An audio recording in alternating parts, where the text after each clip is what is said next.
Hey guys, I wanted to shoot a second video here for lesson 6.5. This should be a little bit shorter of a video because we really just have one objective to cover here today, and that is to be able to multiply and divide two complex numbers when they're in trig form. Yeah, before we get going on that, I hope you're doing well, and I'll have to be honest, this is actually take two of this video. I found a computational mistake that I wanted to fix. Anyways, we all make mistakes, don't we? And so this was a good humbling experience again. So let's get started with a bell ringer, dealing with a couple questions from the first part of this lesson. So let's tackle this together. We're asked to, first one, find the trig form of this complex number that's given in a plus bi form, 2 root 2 minus I. And then secondly, we're going to go ahead and take a trig form of a complex number and put it into its corresponding standard form. Okay, so I've gone ahead and written this down on a whiteboard here. And so trig form. Well, keep in mind trig form, as we learned in the first portion, is this thing called a modulus times the cosine of an argument plus I sine of that same argument. So that's the trigonometric form of any complex number, and we need to find what's r and what's theta.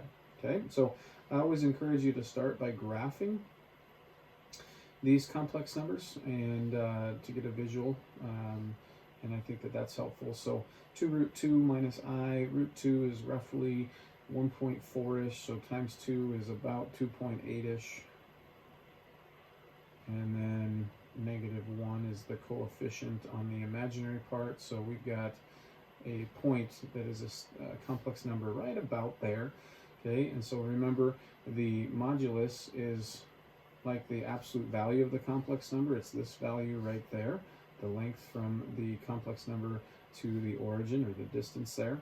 So that's what we're going to find. And then the argument, we talked about how the answer is, or the value for the argument is between 0 and 2 pi typically, or sometimes it can be convenient to leave it as a negative angle. This might be one of those situations of leaving it as a negative angle because that's what we're going to compute it as. But I'm going to go ahead and take the extra step, and we'll write it as a positive angle. So that angle right there is going to be theta. Okay. So to find r, again, r is really just the absolute value of this complex number. So it is, as we discussed in our first half, the square root of a squared. Well, a is 2 root 2 plus b squared, and b is negative 1, really. It's the coefficient in front of I. Okay, so when I square 2 root 2, 2 squared is 4. 4 times root 2 squared is 2 more, so 4 times 2 are 8, and negative 1 squared is 1, so this ends up being the square root of 9, or 3. Okay, so we have r to be 3. Now we need to find theta. Well, we learned in our first part that tangent of really the reference angle here, call it theta prime, is equal to b over a. So in our problem, that's equal to b being negative 1 over a 2 root 2. So there's our tangent theta prime. So to get rid of tangent, we have to use our inverse trigonometric function, tangent inverse. And so theta prime, the reference angle anyways, is going to equal the tangent inverse of this ratio. Okay, so I'm going to head to my calculator, and I'm going to compute that. And so here on the calculator, we will do a tangent inverse, and I'll go ahead and make it look like a pretty fraction for you all. And we've got negative 1 over 2 root 2. Now I know some of you might be thinking, should I rationalize that denominator? No, there's no sense in doing that. That's not our final answer. That's just a exact value that I need to do some calculation, specifically a tangent inverse with, and so there's no sense doing extra work there. Okay, so there we get a negative angle, where this is in degrees, degree mode, so this is an angle in degrees, and that's fine. And so But I said that I was going to go ahead and use the angle that is the positive counterpart to this. So I need to take this angle and I need to add, to find theta, I need to add 360 degrees to my theta prime that I got there. Okay, because again, tangent inverse, its range of the function is between negative pi over 2 to pi over 2 non-inclusive, and so that's why I got this angle right here as represented as a negative. Okay, so if I were to hit add 360 to this, I find out that I get approximately 340.53 degrees. So to write the trig form of our angle here, or it's not our angle, of our complex number, excuse me, we have r, which was 3, times cosine of 340.53 degrees, plus I sine 340.53 degrees. Okay, so there is our trig form of our complex number. Okay, so hopefully that helped. As another example. Now let's do the other way, find the standard form when I'm given a trig form. Okay, so a couple things that I noticed right off the bat. Negative 30, a nice pretty angle that we're dealing with. Root 48, this can be simplified. Let's do that right now. 48 is the product of 16 and 3, 16 being a perfect square, the largest perfect square that divides evenly into 48. So this turns into just 4 root 3. Okay, now cosine of 30, well, negative 30, excuse me. So here we are, negative 30 degrees, right? And the cosine there is root 3 over 2. So this is a root 3 over 2. And sine right here is negative a half. So really, we'll just say negative a half, okay? All right, so now I just need to distribute this here. So let's root 3 over 2, and then if I'm adding I times negative a half, that's the same thing as subtracting 1/2 I.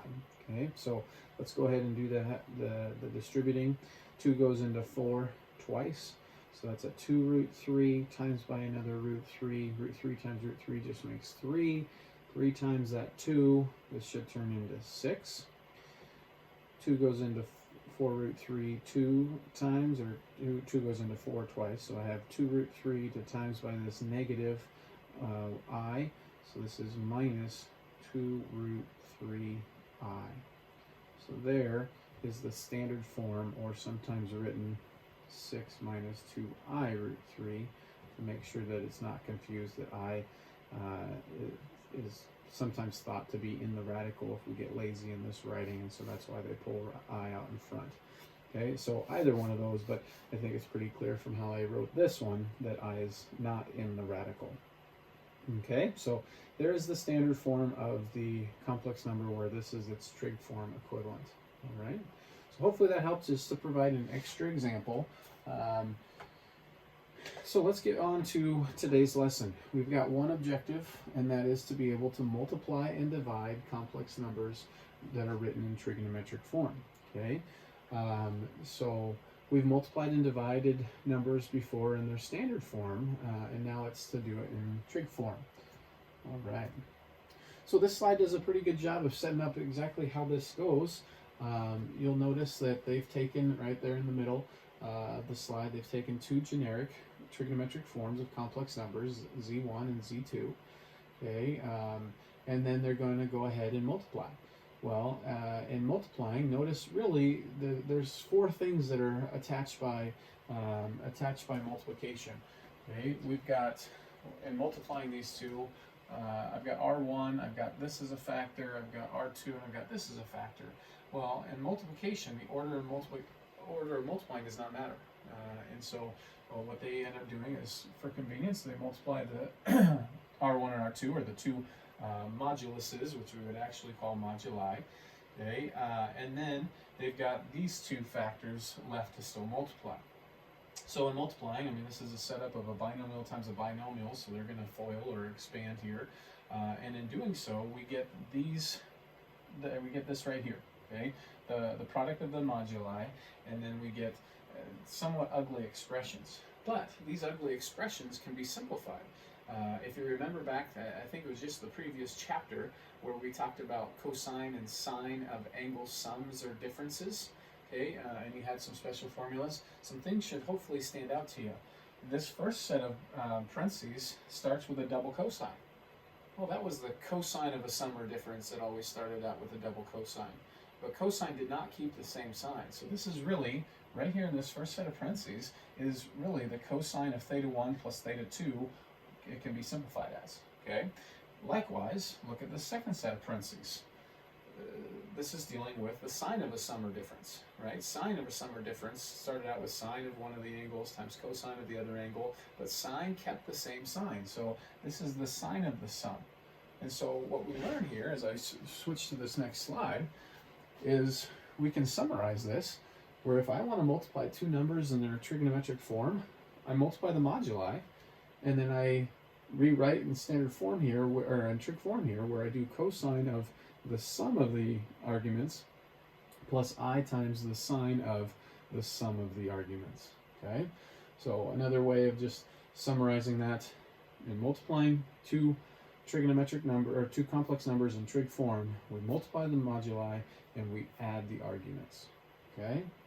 Now, it shouldn't really surprise you. We could probably take the time to go ahead and do this, but it shouldn't surprise you if you look in that blue box there at the bottom. They show you the shortcut of how do I divide two numbers that are in trigonometric form, two complex numbers. Well, instead of multiplying the moduli, we're going to divide the moduli. Well, that seems logical. And instead of adding the arguments, here we're going to subtract the arguments. Okay, so that's how you do the quotient or the division of two complex numbers in trig form. All right. So here on this next slide, this is them just doing the same thing that I did, but probably better, putting it into words. Note that this rule says that to multiply two complex numbers, we multiply the moduli and add arguments, whereas to divide two complex numbers, we divide moduli and we subtract the arguments. All right, we need to do a problem. Let's try this. Here we're asked to find the product z1 times z2 of the complex numbers. Now, from having gone through this example already today, what they're looking for, and they're not very clear on this, is to get an answer all the way down in a standard form. Okay, be watching the directions of the problems that you get in your homework. The directions will be pretty clear. They'll often say, and leave your answer in trig form. Okay, so we'll have a conversation about that as we go. All right, let me switch on over to the whiteboard, and here we go. So we've got these two complex numbers in their trig forms, and we're going to go ahead and find the product or multiply here. All right, so in multiplying, we just got done saying z1 times z2 equals the product of their moduli, so that's a 2 times an 8, times, we're going to say cosine of the sum. We're going to add the arguments, so that would be cosine of 2 pi over 3 plus 11 pi over 6 plus I sine, here we are, 2 pi over 3 plus 11 pi over 6 again. Okay? And then just a matter of cleaning it up. 2 times 8, we all know to be 16. 2 pi over 3 plus 11 pi over 6, we need a common denominator, that being 6. So 4 pi over 6 added to 11 pi over 6 makes cosine of now 15 pi over 6 plus I sine. It's going to always the same sum, so 15 pi over 6. Okay. Now, this is close to where I would probably leave it if it was the directions saying leave your answer in trigonometric form. A couple things stand out to me. 15 pi over 6 reduces. So if I were to divide 3 into both the numerator and denominator, you get 5 pi over 2.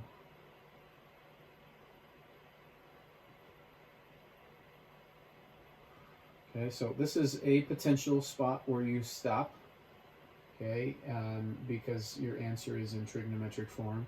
However, I would probably take it one step further if I was leaving my answer in trigonometric form. And this is just me being a little bit picky, going back to what was the definition of the argument that we talked about in the first half of this lesson. The argument of trigonometric form was to be between 0 and 2 pi. 5 pi over 2 is not between 0 and 2 pi. Okay, but then we also did say that trigonometric form is not unique. And so this is the conversation basically that we're having right now, is there are a whole infinite other trigonometric forms I could write that are equivalent to this. Well, I would say your best answer is, since 5 pi over 2 is outside of one revolution of the unit circle, let's find a coterminal angle for 5 pi over 2 that is within one revolution. So I need to take off 2 pi from this. Well, taking off 2 pi from this is really 4 pi over 2, and so I'm going to have an answer of 16 times cosine of pi over 2 plus I sine of pi over 2. Okay, so that's probably where I personally would stop on this one. All right, now that is if the directions said go ahead and write your answer in trigonometric form. Here we're not told that, and from having gone through the slides that are that are forthcoming, they're going to continue simplifying this down into basically standard form. Okay, so pi over 2 at this nice pretty little angle here, pi over 2, cosine is 0. So this is really 16 times 0 plus, and sine, y value there is 1. So this is 16i. Okay, and so they go all the way down here and say this is the answer. Well, again, it's kind of hard because the directions were not very clear as to what they wanted their answer in this example. Okay, but that is equivalent, yes. All right, so now one awesome cool way to check did I do this correctly is we can convert each of these trigonometric forms into their standard forms and do the multiplication in standard form. And part of your homework is going to ask you to do that as well. So let's do that.